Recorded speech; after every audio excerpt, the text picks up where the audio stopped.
आज गोरखपुर में जन सेवा दल नामक राजनीतिक पार्टी की रैली गोकुल अतिथि भवन में आयोजित हुआ।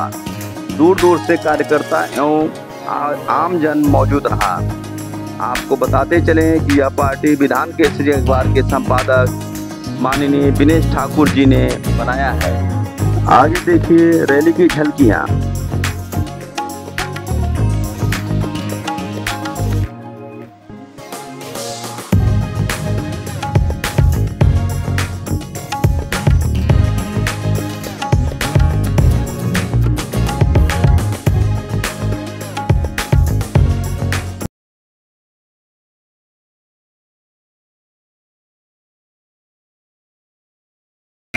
और आज गोरखपुर की धरती पर मेरा पहला आगमन है और मैं इसका राष्ट्रीय अध्यक्ष हूँ। राष्ट्रीय अध्यक्ष तो आप मेरे साथ में बैठे हैं डॉक्टर सी के वर्मा जी, जो हमारी पार्टी के राष्ट्रीय उपाध्यक्ष हैं। और हम लोगों ने जो पार्टी बनाई है, इस पार्टी का अलग मैनिफेस्टो, अलग सिस्टम है। इसका सिस्टम ये है कि जिन जातियों को सत्ता से वंचित रखा गया है, एक सोची समझी प्लानिंग के तहत हम देख रहे हैं देश की आज़ादी के बाद से आज तक बहुत सारी जातियाँ, सब जातियाँ लगभग ऐसी हैं जो अति पिछड़े वर्ग में आती हैं। उनको जातिगत आधार पर अपॉर्चुनिटी नहीं मिलता है और उनका जो है हिस्सा काट दिया जाता है। जैसे ओबीसी समाज का है, ओबीसी समाज की 27% हिस्सेदारी है और 27% में भी जो अति पिछड़ी जातियाँ हैं, इनको पर्याप्त हिस्सेदारी नहीं मिल पाती है। और खास करके सैन संविदा नंद समाज का आज तक उत्तर प्रदेश में क्या देश भर में कोई विधायक सांसद नहीं बना है। एक विधायक उम्मीदवार बने हैं कोई किसी राज्य से, लेकिन हमारे उत्तर प्रदेश में आज तक कोई विधायक सांसद नहीं बन सका है। तो इस बात के लिए मैंने ये नेतृत्व करते हुए, क्योंकि मैं सैन संविदा नंद समाज से आता हूँ और नंद समाज का होने के नाते मैंने इस घर को बनाया है जन सेवा दल के नाम से। और जन सेवा दल के नाम से घर को बना करके इसमें जो वंचित जातियाँ हैं, जो भी वंचित जातियाँ सत्ता से हिस्सेदारी में वंचित रखी गई है, क्योंकि सीधा मकसद मेरा है कि जाके पैर में फटी बीमारी हो गया, जाने पीर पर आई। स्थिति यह है कि मेरी पीड़ा को मैं समझ सकता हूँ, पाल की पीड़ा को पाल समझ सकता है, सैनी की पीड़ा को सैनी समझ सकता है, प्रजापति की पीड़ा को प्रजापति समझ सकता है, नंद की पीड़ा को नंदवंशी समझ सकता है। लेकिन दिक्कत क्या है कि इन लोगों का प्रतिनिधित्व हाउस के अंदर, सदनों के अंदर नहीं होता है, जिस चक्कर में हम लोगों को ये जन सेवा दल का गठन किया। और मैं दावे के साथ आप लोगों को, मीडिया बंधुओं को बता देना चाहता हूँ कि पूरे देश भर में ये संदेश देना चाहता हूँ कि जिसकी जितनी संख्या भारी उतनी हिस्सेदारी के आधार पर अगर ये पॉलिटिकल पार्टियाँ, जितनी भी देश भर में पॉलिटिकल पार्टियाँ चल रही हैं, अगर ये हिस्सेदारी देने का काम करती तो हम लोगों को ये काम न करना पड़ता। आज 40% की आबादी में उत्तर प्रदेश में अति पिछड़ा वर्ग है। और अगर पिछड़े वर्ग की बात करें तो 60%, 62% जो है वो पिछड़े वर्ग के लोग हैं। लेकिन अति पिछड़ों को तो बिल्कुल पूरी तरह से दरकिनार किया जाता है। जिसमें जो भी सरकार रही हो, तमाम दावा करते हैं, जितनी भी सरकारें भी बनी या पार्टी हो या मेरी सबसे पहली बात यह है कि सरकार में जितने भी लोग आए हैं वो सरकार में रह करके ये बात करते हैं कि हम जो है अति पिछड़ों का, आरक्षित वर्ग के लोगों का ध्यान रखेंगे। लेकिन वास्तविकता ये है कि वो अपनी अपनी पार्टियों के मालिक हैं और अपनी पार्टी के राष्ट्रीय अध्यक्ष होने के नाते वो चाहे तो अपनी पार्टी में जनसंख्या अनुपात में करें, टिकट डिस्काउंट करने का काम करें। आदरणीय अखिलेश जी हैं, है ना, आज भारतीय जनता पार्टी है या कांग्रेस पार्टी है या समाजवादी पार्टी है, जो भी पार्टी है, आज तक किसी ने ये नहीं देखा कि ये सैन संविदा नंद समाज के लोग 3% की आबादी में रहते हैं। पाल प्रजापति सैनी कश्यप समाज के लोग, सैनी समाज का तो 7-8% वोट, 8% वोट है। और प्रजापति समाज की यही स्थिति है, विश्वकर्मा समाज की यही स्थिति है कि उनका एक MLC कभी बना दिया, भीख दे दी जाती है, उसके अलावा उनको टिकट देकर के चुनाव नहीं लड़ाया जाता है। इसलिए जन सेवा दल का गठन मुझको करना पड़ा। और मैं दावे के साथ कहता हूँ 2027 के चुनाव में 403 विधानसभा में हम लोग पाल प्रजापति सैनी कश्यप समाज के और अति पिछड़े वर्ग के समस्त लोग इकट्ठा होकर के ये अपनी सरकार बनाने का काम करेंगे।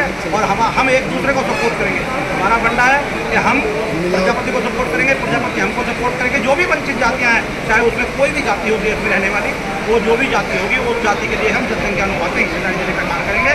मैं ये अपनी बात समाप्त करता हूँ।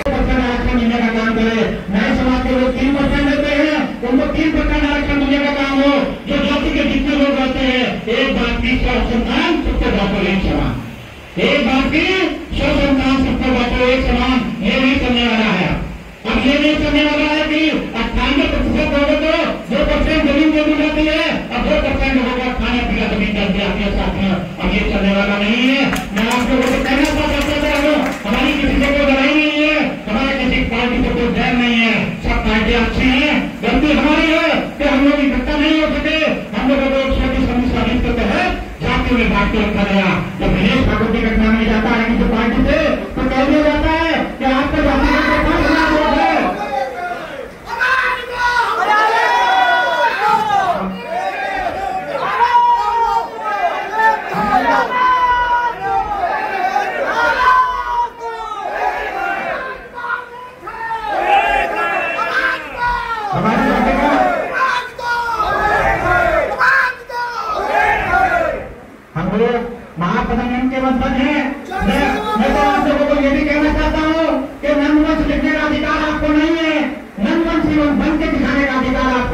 यदि आप लोग महाप्रधान के वंशज हैं तो महाप्रधान को आइडियल मानकर महाप्रधान जी को आइडियल मान करके उनके रास्ते पर पता चलने का काम करें।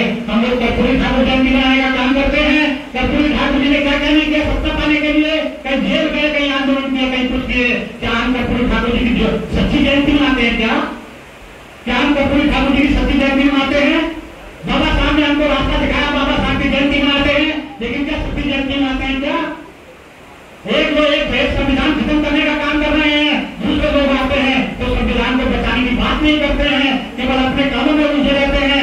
समाज के लोग यदि आप लोग इकट्ठा हो जाते हैं तो संविधान को कोई आंच नहीं आने पाएगी, क्योंकि जो लोग संविधान खत्म करने का काम करते हैं, आप लोग जब खड़े हो गए, आप लोग संविधान के हथियारदार हैं, आप लोगों को संवैधानिक दर्जे मिले हुए हैं, लेकिन आप लोगों को ये नहीं पता कि किसने आपको संवैधानिक दर्जा दिया है। साथियों, आप लोग उसको याद नहीं करते हैं, आप लोग तो उसको याद करते हैं जो आपको कोई, मैं नहीं कहता इस बात को खुले मन से कहने की बात भी नहीं है, लेकिन आप लोग उसके पुजारी बन गए हैं। मैं पूजा पाठ करने को मना नहीं करता हूँ, लेकिन मैं आप लोगों को बता देना चाहता हूँ, यदि आप लोगों ईमानदारी और निष्ठा के साथ लोकसभा और विधानसभा को सबका मंदिर मान दिया और संविधान को सबसे जाकर मान दिया, तो ये विदेश ठाकुर दावा करता है कि आप लोग अगर विदेश ठाकुर मर भी जाएगा तो आप लोगों को सत्ता में आने से कोई नहीं रोक पाएगा।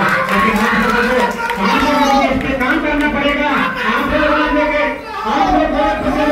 आप लोग धार्मिक नगरी के लोग, आप लोग इस पीठ के लोग, वो पीठ जैसी धार्मिक नगरी के लोग, आप लोग यहाँ से शपथ लेकर के जाएं और कहेंगे विनोद भैया हम आपके साथ 1 साल के लिए खड़े हैं। यदि आप लोग 1 साल के लिए खड़े हो जाते हैं तो मैं गारंटी के साथ कहता हूँ कि 5 प्रजापति कश्यप समाज के लोग आपके साथ खड़े होंगे, क्योंकि हम किसी का वोट नहीं चाह रहे हैं। हम तो उनसे ये कहना चाहते हैं, 5 प्रजापति समाज के लोगों से हम कहना चाहते हैं, विश्वकर्मा समाज के लोगों से हम कहना चाहते हैं, राजस्थान निषाद के लोग समाज के लोगों से हम कहते हैं, हम कहना चाहते हैं, अनुसूचित जाति के लोगों से हम उनसे कहना चाहते हैं कि जिसकी जितनी हिस्सेदारी होगी उतनी हिस्सेदारी देने का काम करेंगे और अपने बराबर में खड़ा करने का काम करेंगे।